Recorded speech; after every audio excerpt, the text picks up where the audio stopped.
Hola a todos, bienvenidos a este segundo video del tema de antrozoología, el tema número 3 de la materia Ecología 2. Bien, a continuación lo que vamos a revisar en esta clase será de qué se compone la relación humano-animal. Previamente habíamos dicho que este es el fenómeno o el núcleo que considera el estudio de la antrozoología, lo que le da sentido o su razón de ser al objeto de estudio de la antrozoología, pues son estas caracterizaciones de la complejidad entre la relación de los animales con los humanos y viceversa, los humanos con los animales. Esta relación binomial la podemos nosotros categorizar como una relación compleja. Anteriormente, al ser un campo nuevo, la antrozoología propone que existen matices para entender este tipo de relaciones. Hay también una cierta crítica a considerar que los factores que están presentes en este fenómeno de estudio, la relación humano-animal, pues no tiene un sustento propio de la biología o de se critica que lo que se trata la antrozoología, pues es nada más especificar un campo de estudio que ya la veterinaria o la biología tenían. Esto es un error debido a lo que vamos a ver a continuación. ¿De dónde surge la relación humano-animal? Bien, lo primero que hay que empezar a repasar son estos conceptos que previamente hemos tocado en algún tema de Ecología 1 o una materia básica de biología lo podría pues desarrollar, ¿no? Bien, lo que son las relaciones comunitarias. Cuando se estudia un nicho ecológico o un ecosistema y todos sus participantes que están interactuando y que mantienen ese ecosistema, bueno, uno de los fenómenos ecológicos sería la relación entre las especies que están interactuando en ese mismo nicho.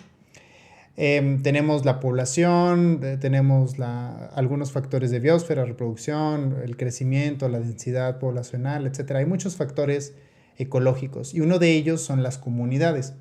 La definición de comunidad es la relación que establecen dos especies distintas, para poder subsistir, ¿no? Esa es como la idea. Tienen una especie de función dentro del ecosistema, dado esa relación. Existen varios tipos de relaciones. Hay todavía subdivisiones de estas relaciones, pero es una especie como de repaso para tenerlos ahí en mente. El más común que identificamos es el de la depredación o la predación, como gusten decirle. La depredación esto no es muy obvio porque casi siempre representamos la naturaleza en términos de dominio y de la depredación. Y pues consiste cuando un organismo ingesta total o parcialmente. Esto puede pasar de un organismo animal a uno vegetal a uno fungi, etcétera. Puede haber diferentes como niveles de interacción en esto y no tiene un orden específico. Por lo general los predadores más comunes en los ecosistemas tienden a ser animales, pero esto podría no ser del todo en todos los ecosistemas. Bueno, es la depredación. Aquí la relación entre dos especies distintas, pues es una acaba con la otra, una preda a la otra. A individuos, no a la especie, porque recuerden que si se acaba la especie, pues se puede extinguir o se puede perder el nicho ecológico. Ok, bien, vamos con el parasitismo. También ya es una palabra como de uso común, ya se imaginarán de lo que es cuando un organismo, su subsistencia proviene de otra y el otro es un perjuicio para la otra especie, para la que está haciendo el huésped. Se le llama huésped pues al organismo, por lo general son más grandes, del cual pues, surgen todos los nutrientes para el otro pequeño que se alimenta de él. Una característica del parasitismo es que los parásitos no matan o los organismos parásitos no matan a corto plazo al organismo que están ingiriendo. También una cosa es que el parasitismo se puede considerar una relación depredatoria, es decir, el parásito es un depredador, nada más que se distingue porque pudiera haber parásitos que no acaben con la vida del otro organismo. Es decir, hay parásitos que subsisten por un tiempo indefinido y hay veces que se muere primero el parásito que el huésped. Eso llega a pasar. Aunque lo más común es que el huésped muera primero que el parásito. Pero bueno, ya saben, en la naturaleza hay múltiples formas de estrategias y de competencias.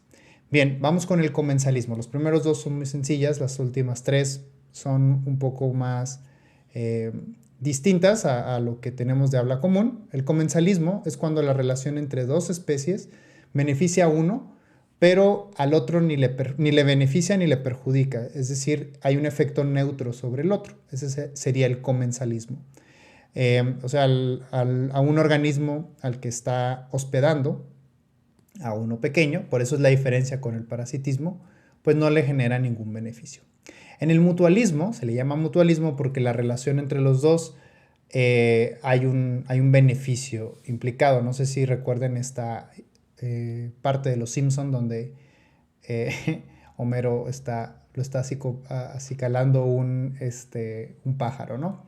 Bueno, ahí tendríamos una relación mutualista, dado que Homero pues está perdiendo pues los pequeños bichos que pudiera tener en la calva, no lo sé cuáles serían, y el pájaro pues está alimentando de ellos. Entonces ahí tenemos una relación mutualista. La última es, o sea, en el mutualismo los dos se ven beneficiados. En la simbiosis tenemos una relación de subsistencia que es necesaria entre los dos organismos, dos o más organismos. Las simbiosis se diferencian de la relación mutualista en criterios como más unificados, es decir, la simbiosis requiere de la interacción de los dos organismos para darle subsistencia a los dos organismos. En el mutualismo pudiera no llegar a pasar. También el mutualismo y la simbiosis tienen una diferencia en el que el mutualismo puede ser temporal. La relación mutualista puede ser solamente por unos días, una temporada, una época reproductiva, lo que sea. Hay relaciones mutualistas que sí son permanentes, pero la simbiosis es constante en los dos organismos. Ok, ¿esto qué tiene que ver con la relación humano-animal? Bueno, pues de aquí se desprende. Pensemos en nuestros animales de compañía, los gatos y los perros, que son los más populares en nuestros hogares, y hay bastantes debates en biología y en antrozoología sobre cuál es la relación que tienen los perros con nosotros y nosotros con ellos, o los gatos. Y hay autores que han clasificado a los gatos y a los perros como parásitos, una relación parasitaria. Actualmente pues está, yo desde mi punto de vista es una postura pues no con mucha evidencia científica, sino más bien con una tendencia ideológica a disminuir el vínculo entre animal y el humano. Entonces, realmente encontramos más evidencia en términos evolutivos de que tenemos una relación simbiótica con nuestros animales de compañía. Incluso la simbiosis, como pasa con nuestros animales de compañía, provocan un fenómeno biológico en términos evolutivos que es la coevolución. Uno va cambiando al otro. Eso es lo que ha pasado con nuestros animales de compañía. Entonces, estas relaciones comunitarias son las que vemos identificadas en cada una de las relaciones de los animales con los que compartimos en los alrededores, en nuestros ambientes. Pudieran ser cualquiera de estas 5 relaciones que vimos, aunque cuando hablamos de animales de compañía, animales domésticos, es más dirigido hacia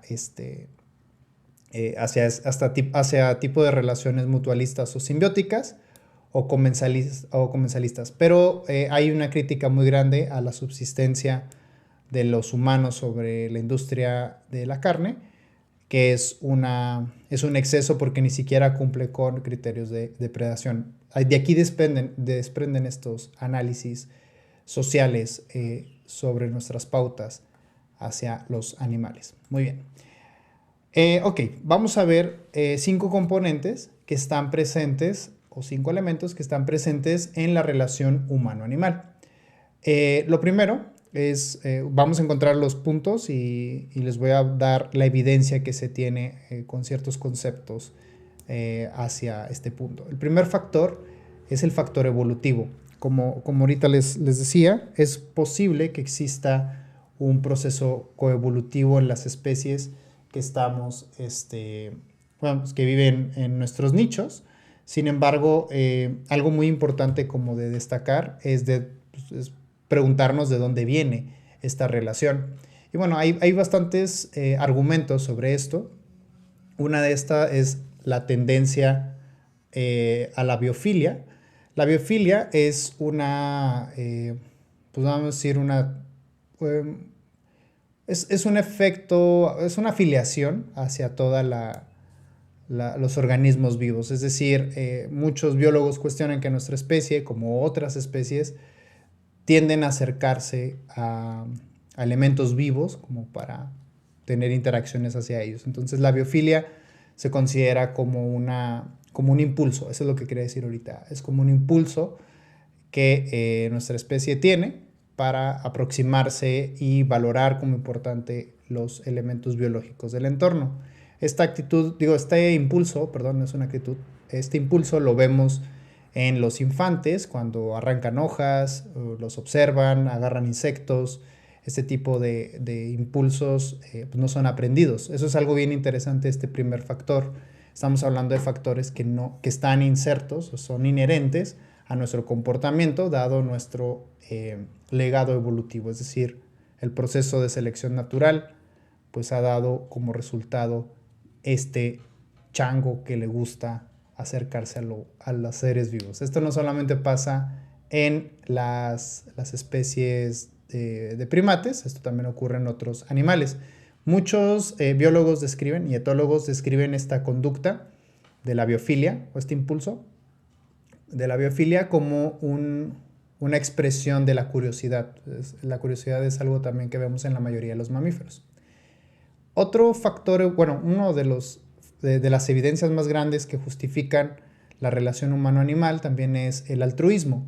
Es muy común que, sobre todo en ciencias sociales, se describa al humano como un ser hostil, un depredador de depredadores, cosa que sí somos, pero muchas veces interpretamos al humano como si fuera malo por naturaleza, lo cual es un error, dado que si fuera cierto no hubiéramos aguantado tanto tiempo, nos hubiéramos extinto mucho antes.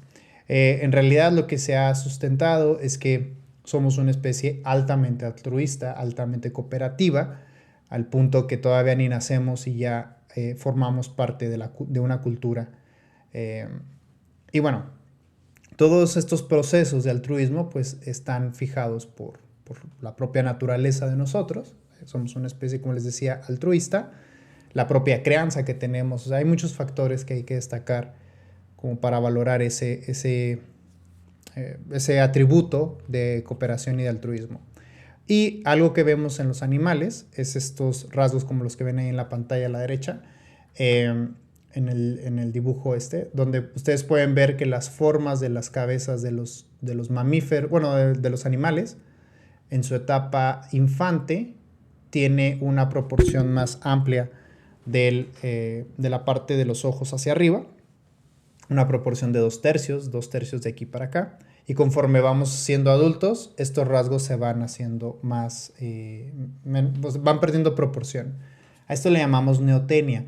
Este rasgo pues ha sido seleccionado por nosotros. Muchas veces pensamos o interpretamos mal el origen de las especies con esta frase que Darwin nunca dijo, que la supervivencia la hace el más fuerte, o no sé, ¿no? Ese tipo de interpretaciones que no existe esa cita en el origen de las especies, pero lo que nos hemos dado cuenta en la ciencia evolutiva es que, o la teoría evolutiva, es que las especies tienden a ser más cooperativas y la selección artificial tiende a seleccionar al más amable y no al más depredador, o no sé, los machos alfa y estas interpretaciones ideológicas sobre la naturaleza, que no son ciertas.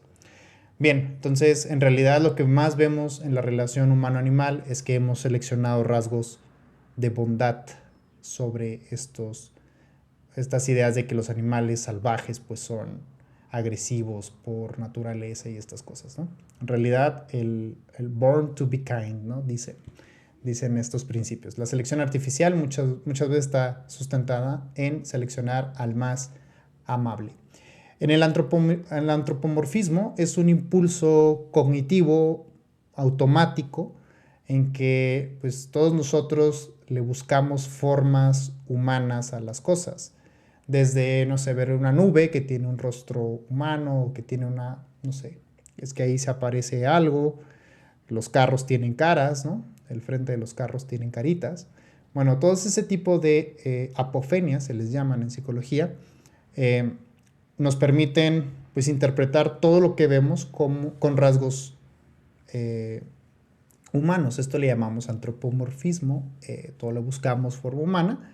Incluso entendemos el gobierno como un organismo con cabeza, pies, brazos, ¿no? Vean ahí las interpretaciones funcionalistas, etcétera. Bueno, el antropomorfismo se le considera un tipo de pensamiento que es muy involuntario en nuestra especie, en tratar de buscarle que todo tiene forma humana. Y cuando volteamos a ver a los animales, los antropomorfizamos, los convertimos un poco en humanos, en el sentido de que les buscamos atributos que tal vez no tienen o que tal vez sí tienen. Esto lo vamos a desarrollar en el último en el último video de este tema. Luego vamos a los procesos de desarrollo y aprendizaje. En estos elementos vamos a destacar aquellos que se van presentando en el desarrollo de un humano o procesos que la interacción del humano y el animal vayan reforzando una importancia o alguna funcionalidad de este contacto. Lo primero es que, bueno, ya hemos distinguido cuál es la diferencia entre una mascota y un animal de compañía y la presencia de animales en las primeras etapas de desarrollo casi siempre se toman como si fueran un tutorial para la crianza. Es decir, muchas personas tienen animales en casa, dado que los niños son como una especie de laboratorio para ellos, ¿no? Una especie como de experimento para que los niños aprendan a socializar. Que al perro no le peguen, que al perro le den de comer. O sea, muchas familias refuerzan la responsabilidad del cuidado de un animal o el respeto que se les debe de tener a los animales como sujetos de la familia. Pues bueno, muchos de estas actitudes morales y la relación que tenemos hacia los animales nacen desde la infancia. Muchos, incluso lo leí de un filósofo, Todd May, que decía que una de las funciones que tienen los animales en casa es que los niños identifiquen que la vida tiene sus procesos y algún día va a acabar porque las mascotas duran menos. Entonces los niños en algún momento van a vivir una pérdida de una mascota y esa es una especie como de, ¿cómo se dice? Pues de una razón como para probar lo que va a pasar tiempo después con una pérdida más significativa. Son, como les digo, tutoriales.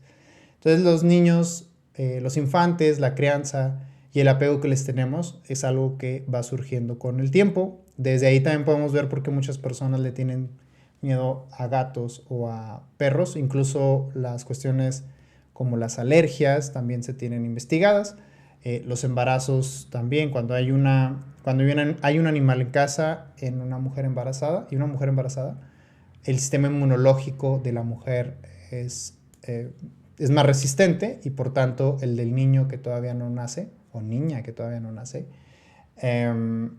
pues va a ser igual de fuerte. Eso ya también tenemos bastante evidencia que sucede.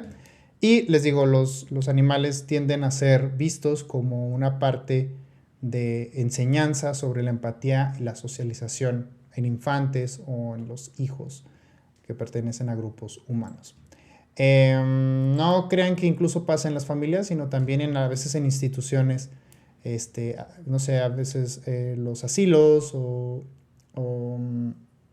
no sé, ciertos centros como de adopción donde tienen a los niños, se me olvidó el nombre, ponen animales también como para probar estas habilidades sociales, ¿sale? De empatía. Y desde luego aquellas personas que no tengan un contacto así, pues hay una tendencia muy alta a que maltraten animales. Eso ya también lo tenemos bien documentado dentro de las evidencias científicas. En el tercer factor, lo que sostiene la relación humano-animal, son los factores culturales, grupales e individuales. Aquí tenemos muchos ejemplos. Tendríamos que pensar en una cultura específica y cómo trata a sus animales para dar los ejemplos. Aquí, esto va a ser una clase aparte. El punto que ven ahí en la diapositiva lo vamos a desarrollar más. ¿Cuáles son las actitudes hacia los animales? De la misma manera en que vimos que hay actitudes hacia la naturaleza, el ecocentrismo y el antropocentrismo, hay también hacia los animales, y eso lo estudiaremos en un tema aparte. Luego también hay participación ritual o valoración simbólica. Aquí es donde entran estas ideas de los perrijos, que en realidad es un fenómeno sociológico, donde muchas personas consideran que sus perros son algo más que un animal domesticado. Hay una relación incluso de cuidado excesivo o de una pertenencia muy arraigada del animal dentro de la familia, lo cual pudiera no ser algo patológico o necesariamente o tan sano, ¿no? A veces sí tendremos que revisar, pero muchos animales están presentes en los hogares, en los grupos o en los individuos como figuras simbólicas. Tengo un perro para que proteja la casa, por ejemplo, ¿no? No necesariamente tiene que haber ahí un vínculo de apego. Muchas personas, no sé, piensen en las personas que tienen un taller mecánico, pues hay un perro casi siempre en nuestra cultura y es por esta idea de que el perro cuida, ¿no? Es un guardián, etcétera, etcétera. Desde el arte es otro ejemplo, la religión también es otro ejemplo. Bueno, muchísimas cosas. Hay prácticas específicas como la caza, ojalá que ya no casen animales, ni usen a sus perros para cazar, etcétera, ¿no? Como muchas de las otras características. Bueno, las diferencias también de género son muy interesantes en el objeto de estudio de la antropología, dado que sí vemos pautas de comportamiento distintas en hombres, mujeres, etcétera, ¿no? Toda la diversidad sexual tiene un papel muy interesante en la forma en cómo se relacionan con sus animales. Es algo bien interesante. Y finalmente tenemos el factor de salud y bienestar y los animales en los hogares. Lo que se ha visto que la relación humano-animal o la presencia de animales en casa o con la relación directa, pues tiene beneficios no solamente para los animales, sino también para nosotros. Los temas más estudiados son la reducción del estrés. Hay bastante evidencia en donde el uso de animales en áreas de trabajo, en áreas comunitarias y también con trabajos individuales o los de casa, pues reducen el estrés, las personas padecen menos ataques al corazón, están en mejor forma física por el paseo, por las rutinas que están alrededor de los animales, etc. Y pues también yo creo que han conocido los animales de terapia, ¿sí? Desde las personas, las personas invidentes que tienen un perro que los asiste con ello. Hay diferentes formas, ¿no? Hay perros que pudieran tratar algún problema muy específico, que pudieran detectar algo muy específico. Hay perros que los usan para detectar diabetes, cáncer, etcétera. Hay muchísimo tratamiento. Últimamente el COVID ha sido también detectado por perros y ahí no serían animales de terapia, o sea, más bien los estarían utilizando como si fueran detectores o pruebas para detección, ¿no? Bien, entonces eso es lo de salud y bienestar, es muchísima la literatura que hay. Y finalmente, pues la presencia de los animales en los hogares es un fenómeno interesante del arraigo que tienen los animales. Ahorita platicaba los perrijos o los gatijos, como los sujetos que tienen animales en casa pues pasan de considerar los objetos a sujetos. De hecho son sujetos, nunca hablen de los animales como objetos. Es una imprecisión científica, ni siquiera es ideológica, es científica. Los animales son sujetos. No son personas, pero son sujetos. Y bien, algo también muy interesante es la consideración de los animales como si fueran miembros de la familia. Entonces, estos son los puntos que enaltecen o que explican la dinámica de la complejidad entre humano y animal y humano. Esta relación que vamos a estar profundizando. Esta es la razón de ser, este es el origen de... es como la chispa que provoca todos los fenómenos que estudian los antropólogos. Como ejercicio, pudieran ver que entre cada punto hay un montón de ciencias según los fenómenos que estábamos platicando. Hay desde sociólogos, antropólogos, psicólogos, enfermeros, médicos, veterinarios, políticos, filósofos, historiadores, etc. Estas cosas, sobre todo para los que estudian historia, los animales pues nunca han tenido la misma interpretación o nunca han sido los mismos, no han sido las mismas entidades en un contexto dado. O sea, han pasado, en algún punto lo platicaremos también del tema. Tengo un tema para platicarlo, que es la historia de los animales y entendiendo a los animales como un producto cultural. Entonces, perdón, no un producto cultural, un fenómeno cultural, ¿ok? Eso es lo que quiere decir. Pero bueno, vayan identificando aquello que vimos en la primera sesión, que en estos 5 elementos hay pautas de otras ciencias. Por eso la antrozoología requiere de un montón de especialistas y de nuevas áreas para su estudio. Bueno, eso es todo por ahora. Si tienen dudas, dejen ahí en los comentarios. Yo con gusto les contesto. Y bueno, chao, eso es todo. Bye.